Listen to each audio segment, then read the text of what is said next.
It's my feel-good breakfast show. Welcome back, you beauties. Yes, you are dialed into your feel-good breakfast show where we are gearing up for Easter celebrations. And we've been doing it for a while because we love it, okay? I mean, come on, you get to indulge in almost everything. It's about hosting and entertaining family and friends, which is most important to us.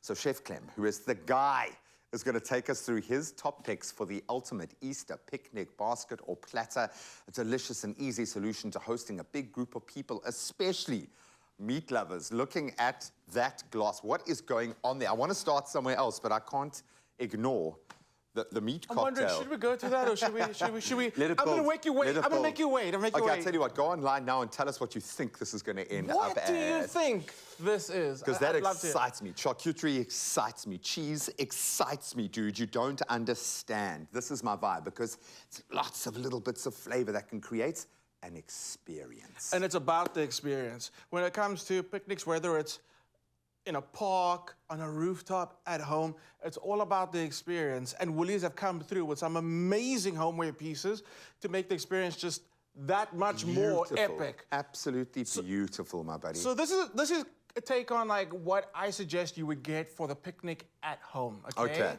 These are some stellar pieces, starting with the Milano round marble platter. This is gorgeous. Hold this. Feel that weight. This is why I say it's for home, because you don't want to be like taking this outdoors with you, like in the middle of the course. Also, that Graham and I have been tuned the whole morning saying we look like the chicest safari guides in town. What's up? Huh? Okay. So anyway, taste the dung. These are amazing. And again, what's fancier than white marble with a little splash of gold? These are beautiful. Because it's functional, but it's decorative. At the end of the day, it's a beautiful decorative piece, man. So what I do is, it's expected when you're at home and you're cooking, you're entertaining, your guests naturally gravitate to the kitchen, right? And then the job becomes full. Yeah. Everyone's in the kitchen, you're trying to get things out. Especially at your house. I would imagine everyone goes straight there. Oh, what's that? What's that? Opening the pots, opening the oven. No. So what you do is you set up amazing little stations all over your home. And one of them is a picnic. Because again, you go to someone's house, you're not expecting to have a little picnic on the ground.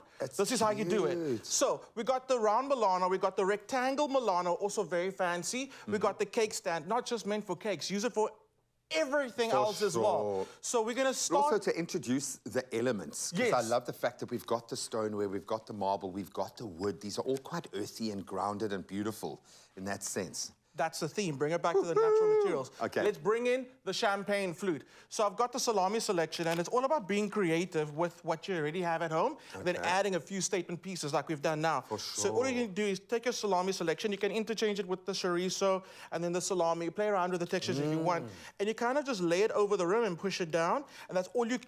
Beautiful. And I'm going to show you what happens in a second. Tulip. I love that. And what I like about this selection, because salami a little goes a long way, because it is already fatty meat. Look at that. Get out. You made a rose. Get out of here. I mean, how beautiful does that look? Oh, wow. And it's super simple. I mean, again, you've just created something that's so visually beautiful. Guests are going to almost not want to touch it, but they're going to feel so honored that you spent the time to make something that looks that beautiful. Exactly. And again, a little goes a long way. It's strong flavors. I know there's a lot of fat in there, but that's what you want. Because you're going to cut that through with some crackers.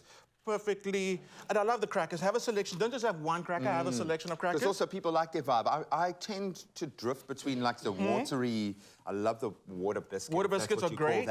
But the OGs, I would say probably these guys are my absolute best. The graham cracker, or as we call it, the Graham cracker. The Graham cracker. So we got some snoop pate, another classic, which you know people love. And it's a combination of that slightly smoky flavor you get from the snoop pate, slightly salty, and then you pair it with something that's maybe a little sweet. Get one of their marmalades on there. Super delicious. That goes there. Thank you for the cheese. We always take our cheese out about half an hour to 45 minutes before we serve it. We want the cheese to come to room temperature. Get a little That's when you get the most flavor out of it. We're actually going to serve our rose on top of the cheese, just like that. Then hummus, absolutely amazing. We know it's a crowd favorite. Thank you. Crowd favorite. So what I've got is I've got the dune rimmed bowls and then the normal bowls. Nothing normal about them. The texture, the stoneware, and the two-tone. It's high gloss on the inside, and then it's almost like this matte stone finish on the outside. just makes everything look so beautiful. And I also like the shape. It's a different shape, because often with a rounder bowl like that, it's difficult from a display perspective. What are you going to put in there? These are almost like little mini platter bowls. They're really, really good for this kind of eating. If you're going to go meze, if you're going to have dips, if you're going to get stuck in like this, it makes it so much easier. I agree. And Meg and I actually Beautiful. use these as our dinner plates at home because, I mean, it just makes eating so much more exciting. You can slurp and we the can last slurp it at the end. So that's it, beautiful. I'm going to ask you to open up our buns for us. Okay. These are really great. Another thing, when you are serving a picnic vibe and it's going to be the meal for the day, Sure. make sure it's substantial. So add something like those beautiful bao buns. They are delicious, and it's simple. Pop them in the microwave to reheat them, and they are good to go. And you're almost hitting on another element here of this kind of eating. This meze eating, a little really does go a long way, as I've been saying, because you're getting such a difference in texture and flavor, literally with every mouthful.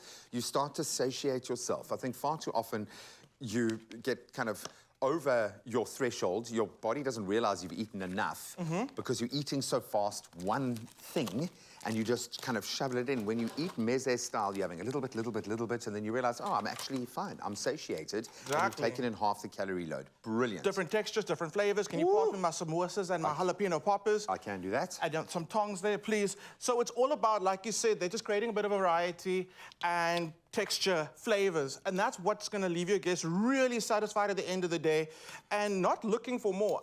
Like I said, the biggest thing about picnics, sometimes you undercater when it comes to picnics.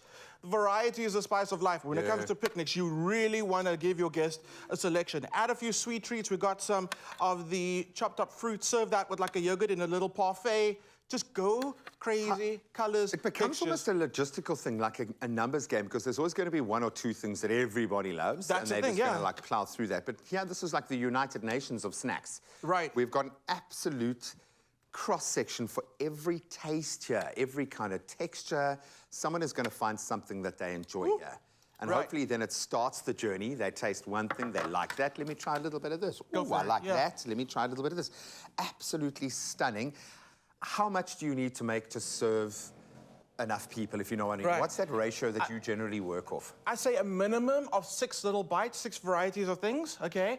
And make sure they have 3 of those things. So if you're gonna have like 6 different things, make sure you've got like, for instance, 3 to 4 samosas per person, okay? So they can play around with flavors, come back to the things that they really like. That's a good general number. Also, don't wait for a special occasion to put together a picnic. Do it tonight. Do it just on the floor tonight as a dinner option. Just create the moment. Call it a recce. Call it a There we go. recce for yourself, where you're going to go and establish ahead of the 9 long weekends that are coming up this Nice. weekend. How are you going to handle?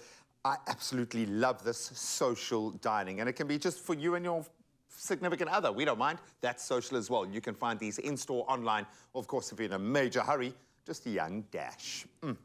Lovely, dude. Look at that.